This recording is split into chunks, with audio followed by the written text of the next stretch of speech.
Yeah. Okay. Um, Here we go. I guess I should introduce this. I'm Ryan Brown, and this is the Unvarnished podcast. Today, we're lucky enough, Cesar Santos, who most of you probably know, is in town traveling the country. And yeah, we're really lucky. We had you come by a couple days ago. We've already had about 7 hours of discussions in the studio. So yeah, we'll pick up. There's so much more I'd love to talk to you about. Yeah, I feel really lucky that you're here for one, and that you had the time to come by the studio. But for those that may not know you, do you want to give a brief introduction? Because I met you. Yeah, we met a few times, I think. Yeah, a few years ago. I think we both did that thing in Las Vegas. Yes. And so we saw you there a That was little bit. 2012. Yeah. Wow. Yeah, a little while ago. And then I think the time I spent the most time with you was probably at the FACE conferences when we were at your house in Miami. Yeah, we party there. Yeah, yeah. Yeah, and so having you here and being able to talk to you the last week was awesome, because I only knew you a little bit, and it's been great to get to know you better. But do you want to I don't know, just you're from Cuba? You came to Miami in when you were how old? I was 12 years old. Yeah. I was born in Cuba. Always liked painting. I liked many things, and I tried all of them, and I was bad at most of them. Yeah. So I decided to stay with painting. It was my passion. I enjoy it so much that so basically that's what I am. I'm a painter walking around. Yeah. And a while ago, I mean, you studied in Florence, Angel Academy. You went through that pretty quick. I mean, people ask me often about talent and, can you learn this? And I think talent, in my experience, really reveals itself later on in the process. There's a lot of painters I've met who are, I would say, have like a natural propensity for painting that I don't think I have. And so I see it and I'm like, man, how would it be to just have this just sort of make sense? And you seem to be, in my opinion, someone who picked it up quickly in a way that kind of speaks to that natural propensity. You have a really good eye, but you learned really fast when you were in Florence. You developed really quickly. Obviously, that has a lot to do with the effort you put in as well. But yeah, I think out of a lot of painters in the world, you have to be one of the more gifted, in my opinion. I don't know. Oh, thank you. Does that diminish it? Sometimes when people talk about talent, it feels like it might diminish a little bit the work we put in. And I know you work really hard too. But Yeah, no, that's a very interesting point that you brought, because I think that if you go back and look at why you started drawing and try to take it like that, you will have the energy to do it. But there is something along the way that we get kind of detached from it, and we're like, should we do it? I like it, but even telling yourself, I don't know if I'm this gifted or something, of course you are, because you were born with the intuition to do it. Yeah. And all you have to be is loyal to that, because I think along the way there's so many things trying to confuse us without even on purpose, but we do get lost, and we have to keep that simple part of being the artist. Yeah. And I think I always kept that. And I did 4 years of college before going to the Angel Academy, and I was ready to take it all in. I went to the Angel Academy because I really wanted to paint like that. Yeah. I had no grasp of a system that would help me, but I wasn't doing it to rescue the past, or I wasn't doing it because I love paintings. In fact, my first museum ever was in Florence at the Uffizi. In Cuba, I didn't go to museums. In Miami, we don't have museums, and I didn't travel, and that was pretty much after college. So my first experience with paintings in person, which I'm glad it was there, because I was graduation in terms of visiting museums. But I had that. I think it was that wanting to paint like that, and that I saw that opportunity and kept trying, to this point. And so I had years ago, I had a representative for a big organization here. He came to my studio and was asking me to do paintings for that organization. He was here for 4.5 hours, and there were some contractual things, and the way that they did business was kind of goofy, and so I brought that up to him at the end and said, can we talk to some of the lawyers who deal with the contracts? Can we make this more equitable? Can we work it out so that it's more equitable for the artist and you guys, because their lawyers basically did a contract that covered them and didn't really cover the artists. Yeah.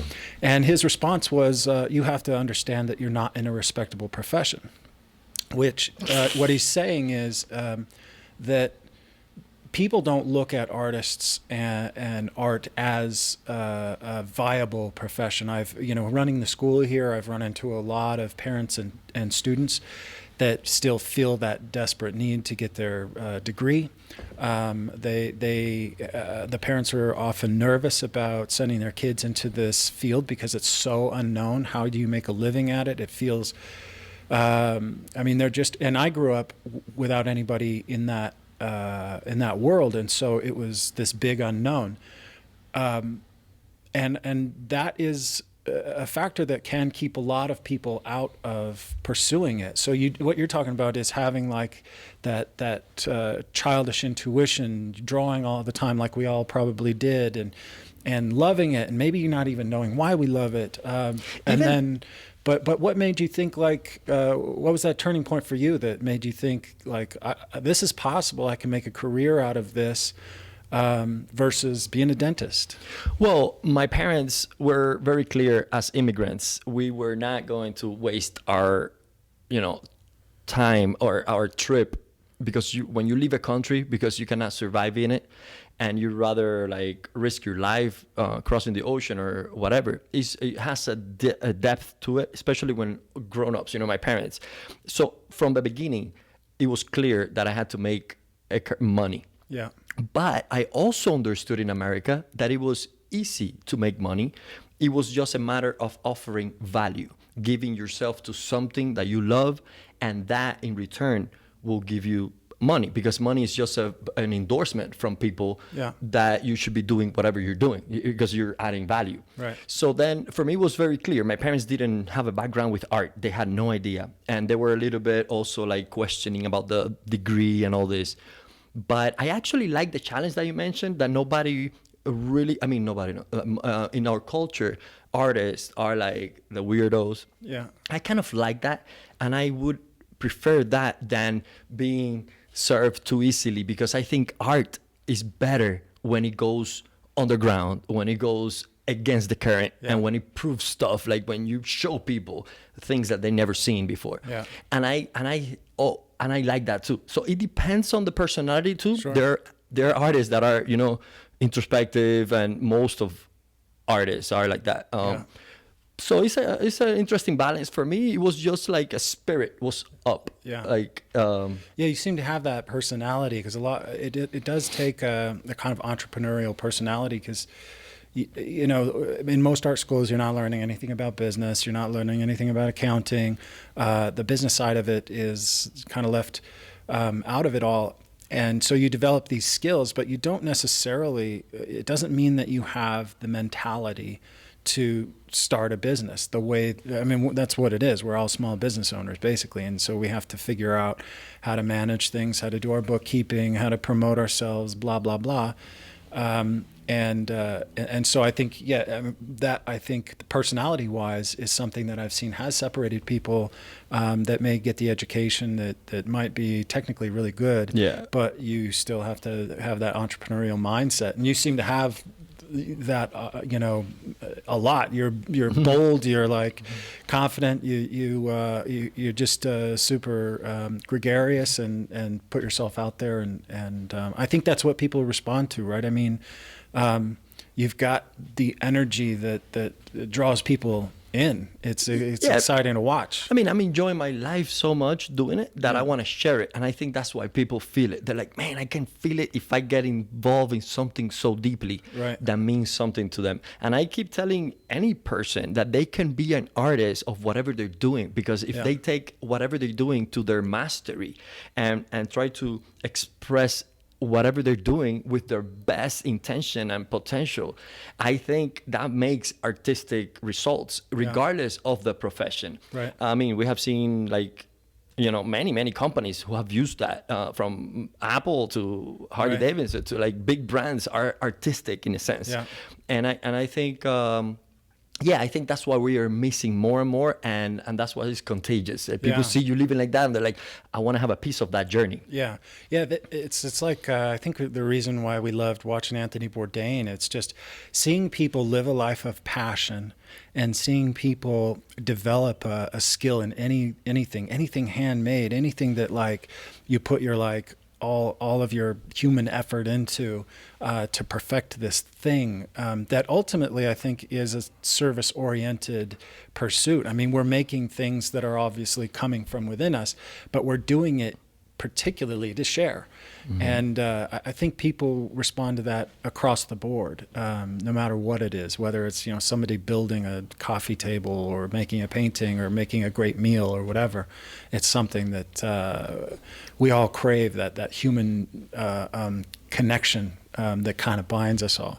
And so, no, go ahead. No, I had just something came to my mind when you were saying that, because I believe the best advice I always give to students is something I did myself, and it was to, from day one in school, whatever, even at the contemporary training or the academy, as soon as you start living fuller, people want to be around and people want to be influenced. So it's just like a matter of time before you get a crowd that loves what you're doing, because it's not about just painting. As an artist, you have to develop a great character, and that is contagious. And also, if they get an opportunity to present their work anywhere, to not think that they're superior, because I see a lot of young artists having this weird ego, or maybe it comes from what you said, like insecurities or things and then that can be your worst enemy, because people might not know what's going inside of you, but they like what you're creating. Yeah. And maybe your first option is in a bar, but you say, no, my I deserve a museum show. Right. And then if you wait for that, it never happens. So the same idea with anything, that if you idealize it too much, you might miss the reality of it. Right. So I always say, take every opportunity and try to perform as best as possible. No worries. Don't worry about the return. Don't worry about the money, because that will be a result of whatever you do. So if they give you a platform, someone has an opportunity for you as an artist, I believe you should take it and prove that you're like great and grateful for that, and give your best. Because I've seen people saying, oh, this commission is for this, let me do this, and negotiate like that. And once you start being dishonest with your craft, it starts going crazy, because then you're gonna be outside of yourself, instead of building like a solid foundation with, regardless of the opportunity. Yeah. I was talking to another student this morning about some of the parameters we put on ourselves. It happens a lot in this academic world. Whether you go to a school that says only from life, never photography, or maybe they break it down into certain subject matters, or whatever parameters we hear coming up, or some, for whatever reason we adopt. We kind of put these false barriers around ourselves that limits us. We were talking about some like surrealist painters, and how broad their thinking is, how inclusive they are with subject matter. They're just doing these things that are so unexpected, and then talking about more of the academic, where maybe it's constrained a little bit more in terms of subject matter, shadow box still lives, and straightforward portrait or whatever, without the broad experimentation into different ways of expressing certain ideas. but those barriers are false. Those barriers are based on our perception, and and I think you've done really well to break out of that in your own work, and be super broad in your experimentation of how to, what else can I do with this? Here's the subject. We were talking earlier about how you love portraiture. It's something that you keep coming back to, but you've taken that and explored a lot of variations on how you might present that. I remember seeing some of your paintings where maybe you put like big colorful backgrounds down, and then another one where you came back and did these white lines around it, and you're exploring beyond the subject, beyond the medium, and that takes a lot of confidence, because you're breaking out of whatever mold, and maybe you never even adopted the mold. For me, I feel like I learn throughout the years. I've learned like, oh, that was a partition I put around myself. I didn't even realize I did, and it took me a long time to mature out of that. Yeah, because the thing is, like, we're studying something that has a tradition. So in a way, we have like a lot of reference of what has been done. Right. So and we are creatures of imitating, like, and we see what has been done, and we want to try to give the best version of that. But that's the false, I believe, way to be, because right now we always have to be for our time. And in our time, you can't separate yourself from it, even if you want to. Well, no, if you could. I think you could stay thinking that Rembrandt is the best model, and you try to paint like him, and there are people that they're not aware of their time, they're not influencing new people. And I believe that in my mind, I'm painting for the younger people, like for the people that haven't been yet experienced, so they see what I'm doing. And I mean, I paint for myself, but sure. I'm saying, like, I love when young people react to it, because that means that it's young, it's new. Yeah. And I never liked I like the idea that you should be wild as an artist. Yeah. I love the contemporary way to say you're an individual. If you feel something really meaningful, special to yourself, express it with no fear, because you never know how universal that little personal thing could become. Yeah. Especially if you learn how to express it with the capacity to influence other people. Yeah. So that's why my studies at the Angel Academy didn't bother at all, because I saw shadow shapes as a concept. Yeah. And I saw light, like the halftones and everything, like straight lines and curvy lines. All that we learned that has been developed and discovered by other artists. Sure. Is for us to be used in our personal way, in a new way. Yeah. And I always thought that is the opposite. Like, you should be against whatever the group is saying, Yeah. just to show a new perspective. Yeah. On things, even if you pay the price of being ridiculed or not liked or something. Right. I think it's worth it. Yeah. And so these are crazy times. It's been we're in mid-October now. It was back in March that you guys picked up and left Miami. Yeah. So what was the catalyst for that? Tell me a little bit about what started that, what made you think to do that, and a little bit about the journey, maybe what you've experienced, people you've met along the way. I mean, we're talking about 5-6 months. I don't know if you can summarize that, but it's cool. It's cool what you're doing, and I can only imagine that it's been hugely expanding for you as you had these experiences. Yeah, my wife and I love traveling, and we pretty much moved apartments every year since we got married, like for 13 years. No, how many years? Well, whatever, it's a bunch of years. 2007.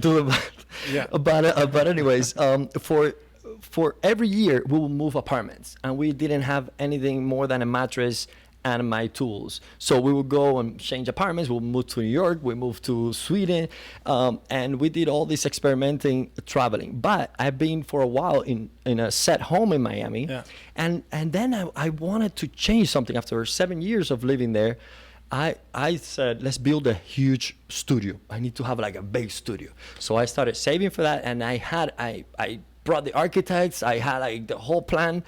And something inside me, when I saw the cost and the benefit, I mean, mathematically, it was making sense because it's a property that you can sell, whatever. But I don't know why I needed the studio outside of my house or a bigger studio. Yeah. Because I'm painting in my living room. I always liked doing that. Didn't have a problem until I thought I needed a studio. So then, when if you had kids, then you would need the studio. Yeah, Then you can't paint in the living room with kids. that makes sense. But so what happened was that I had like this kind of. I sat with her and said, let's look at all the benefits and all the things. And the next day, I came up with the idea, let's do the opposite to see if I really want the big studio. Let's go small, no studio, no house. Let's live in a van and do what we love, which is to cross the states. Yeah. And then we got that ready in February. We were ready, but then the pandemic thing came, and we had to wait. But when I saw that we had a kind of like a handle of it, and it wasn't that crazy, unless you look at the phone, then it look really crazy. Yeah. But I'm like, it's fine. So then I went and decided to go in rural areas and small towns and see the landscapes. Yeah. And it's been great because now I realized I didn't need a studio. I've been doing my best pieces in the van. I think my last 5 paintings, including the portrait of Christina here, next to me, has, I believe, the organic aspect of it, the dust, the wind, the lack of light, having to stop. I never did that in my life. I always had control lighting, like to paint at night. So the whole thing showed me that I can produce and I can enjoy it without spending thousands of dollars in a big square. Right. Why? So now at least I got that out of the way. Yeah. And then I met an artist along the way that I was mentioning, and he let me use a studio that he had in his house, and I asked him, where is your other studio? I'm sorry, I'm taking a week to film Valentina's portrait, instructional video. Yeah. And he's like, oh, I don't need a studio. I'm not one of those artists that need a studio. I work from inside, and anywhere can be my studio. And I'm like, wow, that's crazy too, because I was looking for that same feedback. Right. And then I understand that I'm the studio, you know. Yeah. So. Yeah, I remember seeing I think it was an article in American Artist magazine years ago. I think it was on Mia in Situ, who is a phenomenal painter, and he was. It showed. I think it was the people crossing the sea. So it was this boat, and it was at this extreme angle, and you have I don't even know how many figures in it, but it showed some of his reference photos that were just in a small bedroom with like the bedroom light, this incandescent orange light. In just a tiny bedroom in California. And I thought, man, people are making some amazing things with very little resources. Yeah. And I'd love to live in a castle in Europe and have some big, massive stone studio with the gorgeous big arched lights and Gothic whatever. I'd love that, but I don't need it. I could, like you said, when we lived in Florence, I painted in my living room. I had paintings taped to the wall in a spare bedroom. Yeah. It's just if you're wanting to paint, it doesn't take much other than the materials to do it. You'll find a way to do it. Yeah, I've seen so many anywhere. people, sad because they cannot have what they dream, and I'm like, it's better to be happy with whatever you have than sad about something you don't have. It's like, definitely. Yeah, Bert Silverman, he talks about like all great art comes with some sort of constraint. It grows out of the constraint, and I'm starting to understand that a little bit better. But yeah, I mean, if it's in you, if you're motivated, if you really want to do it, you don't need much to just get it done. I mean, big companies coming out of garage is like almost like a meme. It's like and it's a truth to it, because I believe in the garage is when you are at night exploring with ideas. If they give you this amazing space to open a company, I don't know if that will motivate you as much as your hidden garage, that all the family thinks that you deserve that small space. And that's when things happen, Yeah. So it's the same when we were studying in Florence. It was just like, the spaces weren't nice. It is now. You've seen the Florence Academy now in Florence. It's a beautiful. Those students are so pampered. I don't even think they know it. But the spaces we had, there's some awesome work coming out of there, and they're just dingy little holes in the wall that we made beautiful stuff in. So, Yeah. And so you're having a show, right? The guy you met in Wyoming, was it Wyoming, Montana. I always get those mixed up. You met him in Montana. He's a minimalist painter, abstract artist, and he loved what you were doing. And you guys are setting up a show in Santa Fe. When's that coming up? That's happening November 20th. Okay, so it's soon. It's soon.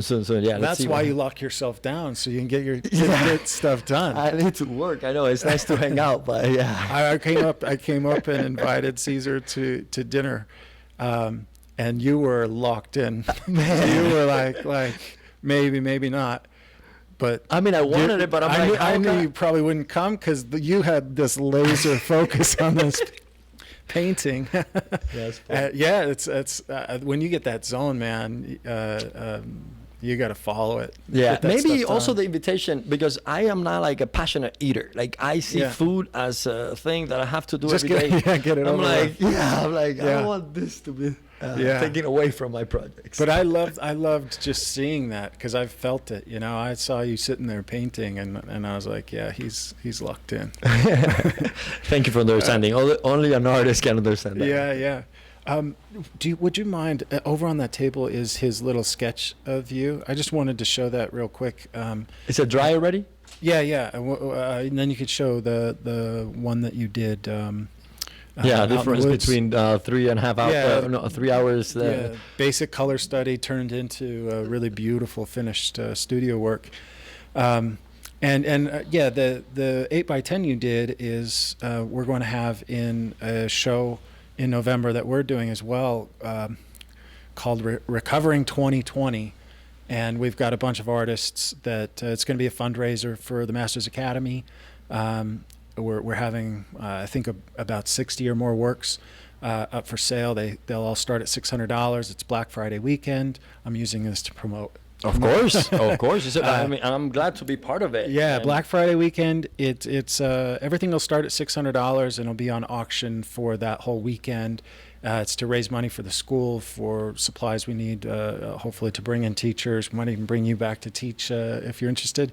And so you and I got to paint Christina, and beautiful student of ours, and this is the sketch you did, which is awesome. It's so fun to paint shoulder to shoulder with other artists. I think I learned more that way than if I were to take a workshop. Just seeing decisions and watching, you get to see people how they think when you see them work, which is really awesome. And then do you want to hold up the finished one you did? And also it was fun to spectacular. Paint a student instead of a model. Well, instead of a model, painting a student or an artist is interesting too, because the expression, the feeling of it, the thoughts of being there, exposed, people looking when you're not used to it. I think that's what I like about it. It looked like that tension between like, oh my God, what am I doing here? I hope it is fine. And I'm like, oh my God. So that. And you're a hero of hers. So like the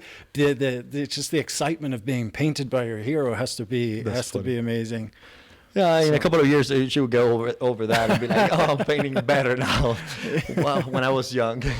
Yeah. So anyways, I don't know, the glare there is fine. But yeah, this was like a 7-day full-time painting. Yeah. That was like 3 hours. Yeah.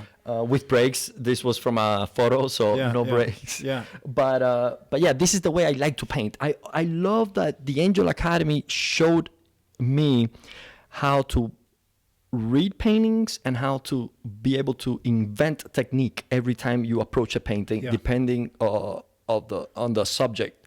So you can treat the subject accordingly to the feelings, It's not like a formula.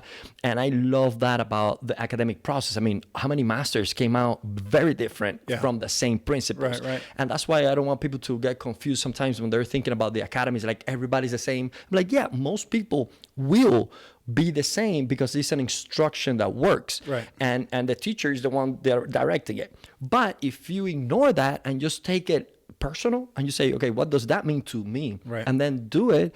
Don't feel, and I always say, like, don't feel bad if you don't fit in or if you're not part of the group, like be away.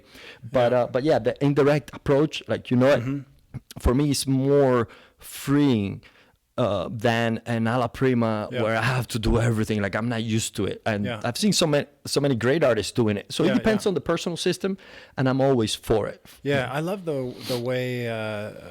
For me, when I walk through the museums, you rarely see all. I mean, there are certain sections, say in the Louvre, you have this Corot section where you see a lot of his plein air studies. Also in the Met, there's a plein air section for landscapes where you do see some direct work. But for the most part, the big paintings we see are layer after layer after layer. Even if like some Sargents look alla prima, they're like several layers. And I love the way that paint looks on paint. And so for me, that's kind of something I adopt just as a method is wanting to do layer after layer, because it gets richer and richer and richer with each successive layer. But so with something like this, you did a grisaille, then you laid the color on top of it. Compositionally, concept-wise, it's about life size, if not a tad above life size. What when you're composing something, can you walk us through like how you think about that? Yeah, there's very little I have control of, in the sense of I like to be spontaneous, like when I'm creating a piece, because I've thought that the more I think about it, the more I can ruin it. Yeah. And I've realized that this simple kind of looking like if it was a simple composition, because I actually respected even the drop that you had there in the studio. I like that because I want it to be honest. I don't want to be creating this fantastic thing in my mind that how things should be. I am enjoying it to the point that I am actually, like you said before, like I've tried so many things and trying to be this, and I was a little bit outside of myself. And now once I see my first works when I was in middle school, it was this self-portrait and everything. And I love the act of applying paint. Yeah.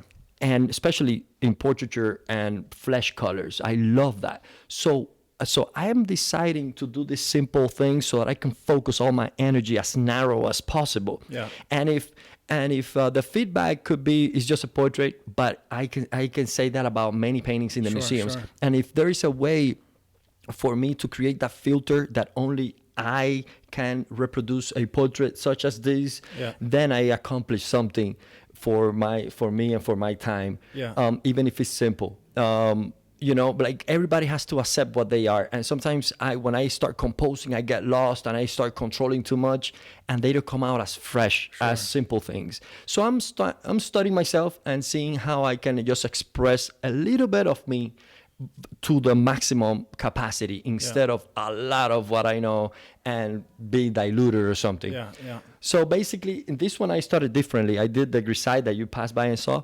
So because her flesh is so like transparent, and I wanted to grasp that sense, even if I didn't copy it exactly. It's not about that. It's about me feeling what I was looking at, and how I used my tools to interpret what I was feeling about the model. And that comes through, I think, in your work. It's obviously it's very representational. The drawing's immaculate. Flesh tone is good. If you want to talk about all these technical aspects of controlling your shapes, designing really beautiful shapes, getting a likeness, all those things are there. But there's also this reactive quality in your work. It's something that I always loved watching Bert Silverman work. Mm-hmm. He's kind of one of my heroes. He doesn't have that formula. He seems to me like a more reactive painter, where he really is asking almost. It's almost like he's asking the subject how it needs to be handled, and then he's following that. Mm-hmm. And that's exactly what you're talking about, right? It's saying, all right, I have the tools. When you develop those tools, they're at your disposal. They're in your box. I can get the drawing as accurate or as inaccurate as I want. I could let it go if I need to, but it's always there for me if I want it. I know how to control my values. I know how to simplify my colors and design my shapes and blah, blah, blah, all of this stuff.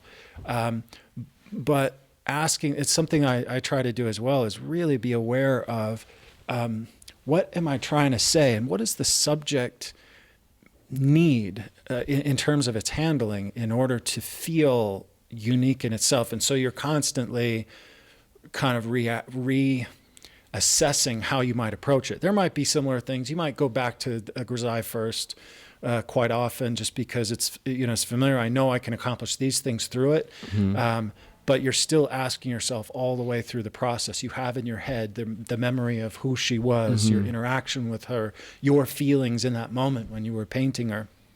And so the way that you're solving problems is far more relative to those elements of thinking, rather than strictly technical. How do I turn the form here, or how do I, right? Yeah, because it's funny how art is almost like it goes through the subconscious immediately. It doesn't, like, people don't know how to express it and they start crying. And if you ask them why, they don't know, like in front of powerful art, whether it's, singing or whatever. And I think art has a lot to do with how the state of mind of the artist, and every little change. Like if I enjoyed that afternoon and we drank the beers and the model was there and she's like, oh my God, I appreciate this. And I see it. And then all that stuff is part of the art, but nobody sees it. It just like me responding to it at the end, that comes out like that. Yeah. And if I would have planned it or get someone more prepared or something, it could be the big difference in the world, like make the whole difference. Right. So art is very, very hard to control. That's why I like to respect the fact that whatever happened, take it and don't think too much. Like the moment we start thinking, we start controlling it. And since we are limited beings and we are run by this art spirit that comes from like millennia, it's better to kind of let that go, and than trying to hold it. Yeah, I think though that the ability to do that, because I think that idea of letting go, being free, you're not being constrained by too many rules. I think that idea is talked about in the general art world early, and it's not that it's too early to talk about it. I think you should be talking about that from the very beginning, but I think also what students and artists need to also understand along with that idea is that the freedom that you have, the ability to let go, the ability to almost stop thinking and just react. Yeah, it was due to the discipline. Is due to you earned that right. You earned the ability to do that because you don't have to concentrate so hard on getting the drawing. You don't have to concentrate on some of those really basic aspects because you spent the time honing those skills to the point where they're just second nature now. Now it's just intuition, and I think that's a very important thing for people to understand, is the freedom is gained through some of those hard disciplines. And even greater freedom is gained when you do that, because it does allow you to slip into your intuitive way of painting, intuitive way of solving problems, and interacting and reacting to your subject matter, kind of living in that moment. I make decisions a lot on my paintings that at the end of the day I think I don't know if I could duplicate that again tomorrow. I'm not even really sure how that happened. Nice. I was aware of it in the moment, obviously, but if I would have painted the exact same area tomorrow, feeling differently, different things going on, whatever, I probably would not have. It wouldn't look like that. Yeah. And I used to be nervous about that, because I thought, like, if I can't duplicate it again. Oh, your teacher's gonna judge you. It wasn't conscious or whatever, but I actually love that I'm making decisions in the moment, and I'm just letting it kind of whatever makes sense right now. I'm putting that down. Yeah. And to me, that's in part why I feel like we respond so well to Rembrandt, because I feel like he was doing that too. I feel like he was also really responding to his sitters, painting way beyond the representation of who they were, and painting not only their soul but his as well, right? And to me that your portraits have that kind of that interaction. That's like there's definitely Cesar in here, but I also feel that person. You did a portrait of Jordan Peterson, who I've listened to quite a bit and really like listening to, and I think I saw the portrait after I'd been listening to him, and I was like, that's Jordan Peterson. It's not just a likeness, but there's an darkness, like intensity a in depth his to it, in his look. And it's like there's something serious going. He's probably writing 7 more books, as he's sitting there. I mean, I love seeing that in your work because I understand it. I feel like I can connect with Relate that to as another artist. And I think the average person connects to it because there's so much humanity in it. They may not have that insider view consciously, but there's a humanity to it that's just so tangible. I talk to my students about that from a technical standpoint. At some point, letting go of the measurements, letting go of the idea of these proportions and gestures, and starting to connect the visual with the touch perception, and start to sculpt the drawing, sculpt the painting. And it is more technical, but it is a similar alteration of your mindset that allows you to make decisions that connect those two, visual and tangible. And what you're doing is connecting visual, the tangible, and the emotional, which then takes it to a whole nother level, and I think allows people to appreciate it on a deeper level as well. Yeah, and the reason I think it's important to say all this stuff is because we don't want our worlds to be kind of fighting against each other. Like I've been accepted in the contemporary mindset because they probably see how simple I take this stuff, even though I take it serious. But from the beginning, I wanted to learn technique so I can express that feeling that I had. Yeah. And yes, I had to put a lot of hours and do recommend it, but not everybody has to go through the same path. Yeah. And I believe a lot of the art that I didn't like when I was growing up because I couldn't understand it. Now I can see it in a mature level, like in front of an art piece that I wouldn't like before, and now see it at a different depth, because then I see an artist sacrificing or spending all his life developing this little thing. Yeah. And at the end it might be weird looking, but we have to enjoy whatever he can teach us from it. Yeah.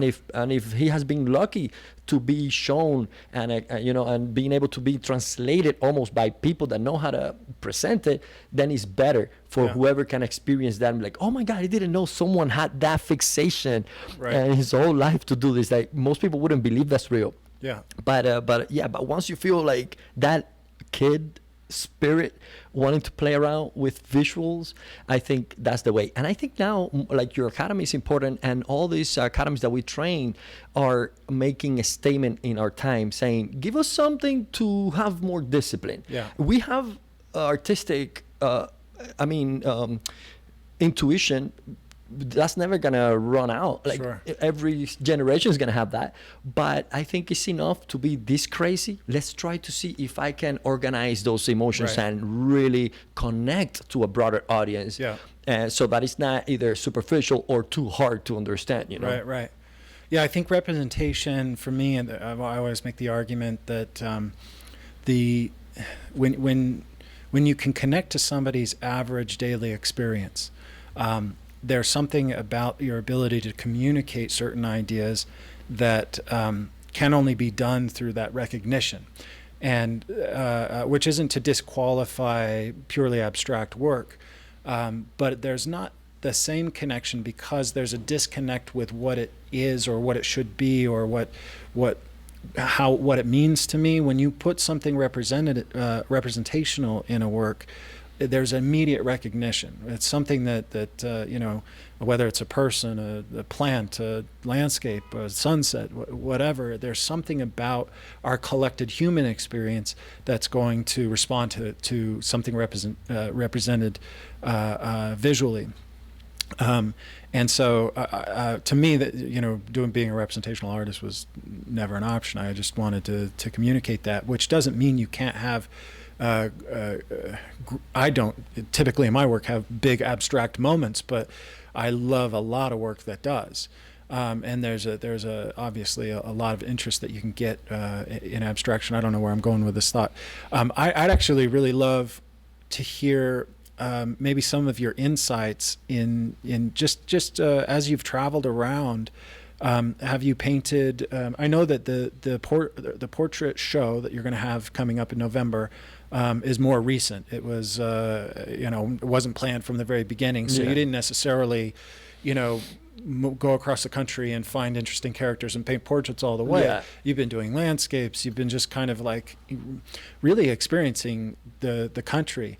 And one of the really cool things you and I talked about, because I've had so many conversations. I live in a very conservative state, and I find myself becoming. It's beautiful, by the way. It is beautiful. I find myself becoming a little bit more liberal in my thinking.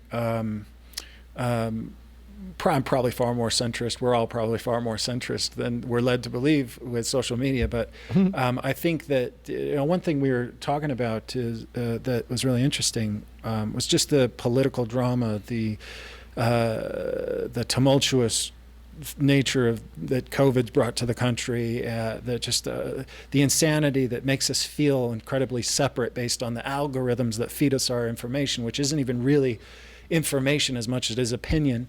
And you brought a great perspective to it that I loved hearing, which was the joy. It was joy. You look at things, the way you filter things through your head comes through a place of just appreciating where you live, a general joy for life.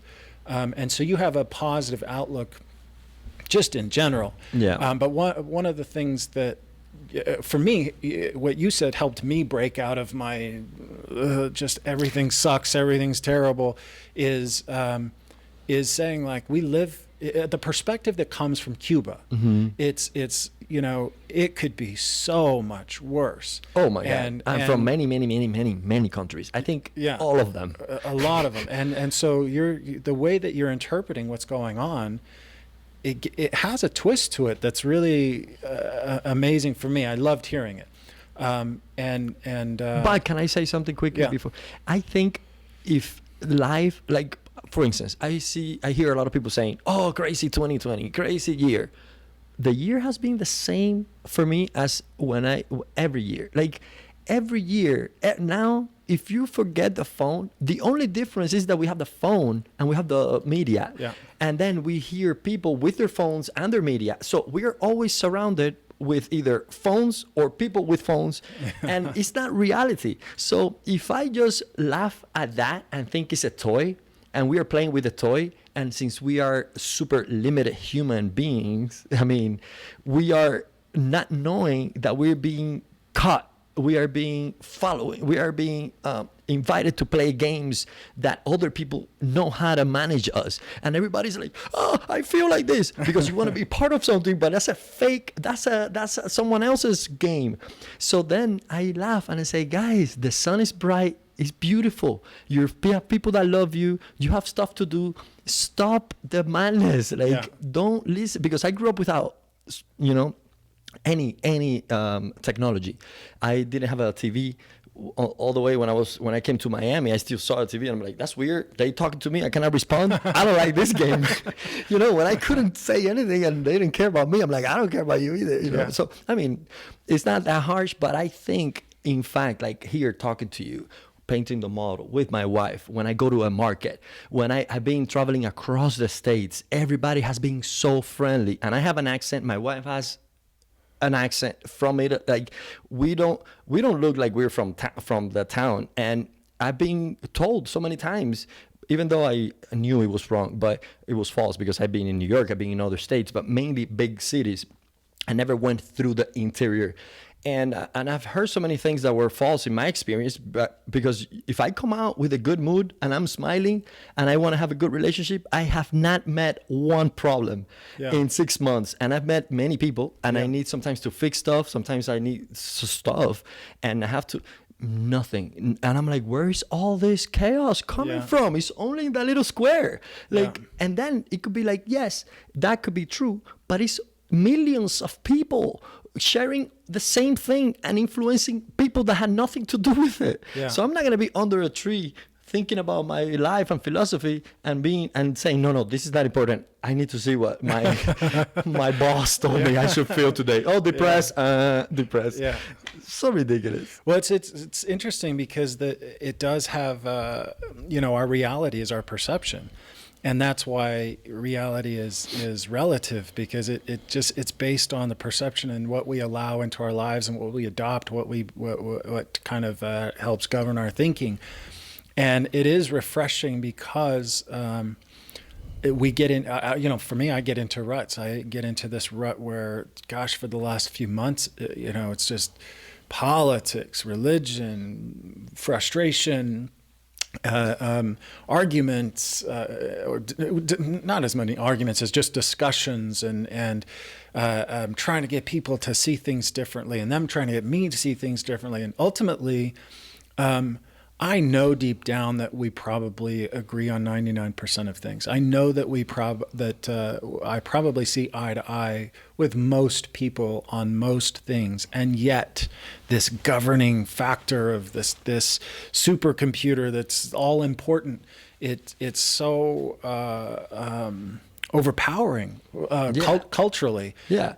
And like you said, whether you're into it or you still can't get out of it. Even if you shut yours off, everybody else is on it. And so it has a huge effect on you anyway. Has traveling allowed you like those moments to shut down, disconnect, where you may not have Wi-Fi or whatever, and it's just allowed you to really like, I mean, it seems like you had that perspective before. It's not like you had to travel and disconnect to have that. Yeah, no, I don't like disconnecting. I think being connected is important, and because that's like escaping from a problem is not, But if there's no problem, and all you're doing is listening and being aware without judgment, I think that's a good lesson for any type of situation. Yeah. And I do that with my family, with my neighbors, like.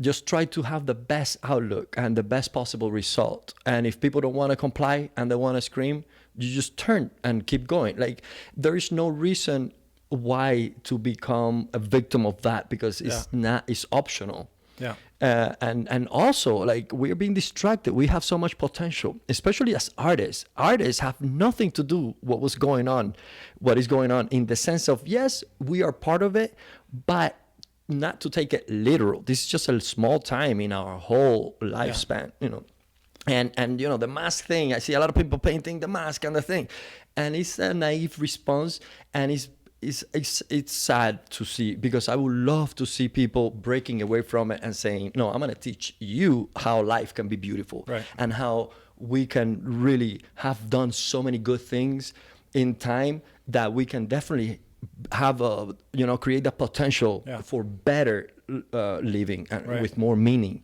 And it's so sad it's just a little bit sad to see that people are deciding to not exploit their goodness instead of their anger and all this stuff. I heard a great quote once that said, art is not a mirror to society, it's a hammer to shape it. A mirror to reflect society, but a hammer to shape it. Mm-hmm.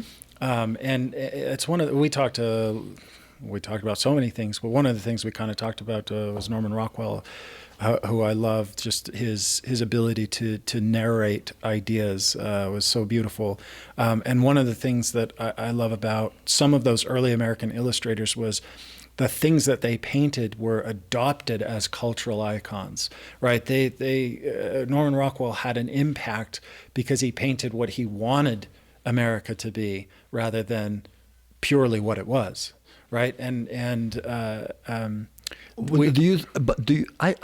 sorry, I always saw it as he painted what he experienced, because the Thanksgiving table was happening before he painted it. No, sure. Oh, or like the kids running in the river, or any. Like, I think there was a purity to it, where the America that he wanted. I felt like he painted the America he wanted, and it was probably came from his perception as well. But painting a black family moving into a white neighborhood, and I think that was happening. It was happening, but by painting it, he brought it more to the forefront. He made it more acceptable, more I felt like it helped shape our perception to where like we would be okay with that maybe a little bit more. I think you're right that we do have a certain power to paint the things maybe as they are, maybe, but also maybe as we want them to be, our own vision that inspires for something better, rather than just saying, "Hey, everybody's wearing masks. I'm going to paint people with masks now." It's interesting that to hear you say that, because I think that can be a hard thing. It can be a hard thing to do. It's so hard to live really in freedom. accept the power that you have and embrace it, and then act on it. Yeah, that freedom, that power, is being taken away from a lot of people. And I think, honestly, if I can recommend something, is to exactly like you said, joy. Like, enjoy your life and look around you, not into something that is kind of hard to really know. Like, look at the people around you, and you will see love, and you will see people with their own insecurities and their own problems, just like you. Everybody's coming from a place, and they're trying their best. And it's hard for us to read a couple of books or know what should be done and impose it on people. I never liked that. Yeah, and I love the freedom that we have in this country. I mean, I'm a refugee from a totalitarian place that tells people how they should be thinking, less, like, even more behaving, and like, that's crazy. Yeah. So I'm here, and I love that part. So I will forever be grateful to the States, to America, because it gave me that power. It told me, no, you can be whatever you want to be. An immigrant artist, do it. Yeah. It's like, okay, perfect. And it has worked. So I'm like, I think it is real. Yeah. We need to get you a talk show on Fox News so we can get a little bit more Fox joy. News, why? Just so we can have someone out there saying, like, things are great. The world is not burning. Yeah. Things are good. We're good. Just I mean, it's funny because the world is dangerous. You can die easily under a coconut tree if you're careless. I mean, you can be swimming and be eaten by a shark. Life is hard, and we have developed this safety. Like, you're talking about your state and your city, the art city, by the way. It's beautiful. and you see how everybody's so nice. For the first time, like, I'm out of Miami, and I'm not locking my door. Sometimes I forget stuff, and I'm like, this is a luxury. Yeah. We're supposed to be wild animals. I mean, if we look at our past, it was pretty, we got better, but to have this trust, you have created a great society that is good for whoever comes in and take advantage of it and respect it. That's why I wanted to learn the principles that made this great, because I wanted to be part of it. I wanted to learn and see if I can add a little bit of my potential to it. You know? Yeah. So what's next for you? You're here for a little bit longer. You're staying in the beautiful canyon just up the road from the studio, and preparing for a show. Thank you, by the way, for that recommendation. That was amazing. You told me, there's a campground there. I'm like, wow, paradise. Yeah, we go painting up there all the time. Nice. It's beautiful. It's so nice to have that so close to the studio. But what's next? You're waiting on a part for your van, and then headed south. We want to see all the national parks. Longer? You guys have so many national. There's a ton. So we're gonna check that out and stay. Do you plan on? You'll probably be doing a few more portraits along the way, just for the show. Mm-hmm. It's not a solo show; it's a group show. Group show. But it's still one options. Yeah, and then are you going to be doing any landscapes? Do you, as you move across the country, what's been inspiring? What's been the larger effect, and where are you going? How much longer is that planned out? The future, I don't have an idea. At first, we started like planning, but then we realized that once you're on the road, it's better if you just let yourself encounter whatever's coming. Yeah. And then I've been more in touch with that kind of spontaneous look on life. So I don't know exactly even to answer other than I will be painting. But I started painting landscapes, and I couldn't find that love that I had. I don't know if I needed more time. I painted landscapes before in my studio, but now on the van, I'm like, perfect. This is a great opportunity. So I spent a few months painting landscapes, But yeah, I did Portrait of Valentina for the instructional video, and I felt that love, and I'm like, I'm not gonna abandon this. And every landscape I paint, I'm gonna say that could have been a bad portrait. So do you have any interest in painting like figures in the landscape, kind of connecting the two worlds? You know what has happened? That I'm now more focused on the process that is personal, that it doesn't matter. My experience creating art is what I want to enjoy. So I'm pretty sure some things will happen, but the image or the result or the look of it, I still don't know it. And even these portraits are surprising me in a way, because I am, like you said before, like, how did I get to that? But I'm trying to go deeper into the just my process of letting that come out. And I think it's totally possible that I see a landscape or a corner or something that tells me, paint me, you gotta have fun, you know. So then I will approach that. But yeah, so I don't know exactly in the sense of what image will come out of that. Yeah, that's cool. I mean, it goes along with everything else you're just talking about, is that reactive quality and kind of just letting these experiences happen, react to them, take advantage of them, and put out the most sincere work you can along the way, right? Yeah, and it's funny because we're supposed to learn all this process and technique so that we can forget about it. So the idea of breaking principles and rules is because you know it. Right. But I believe even in my life, I'm incorporating that. I'm saying, why do I have to have preconceived aspects of my life that I'm expecting it to happen? What if I do a painting in my own life and I go with the flow of life? And it gives you a little bit of insecurity at first, but I think you know how to walk, you know how to talk, you know how to eat, you know how to, you know, like the idea of the background to be able to create it is fine. You're not gonna die of starvation, and you're not gonna find yourself in the middle of the ocean suddenly. So if every day you just say, okay, new sun, and it's all mine now, like, what do I do? And you do that at first come, first serve, and give your all and become as masterful as your techniques at that moment can push it. I think that's the only way to guarantee that the future will be that. There is no way to be lost and suddenly finding it. You have to kind of know where you're heading.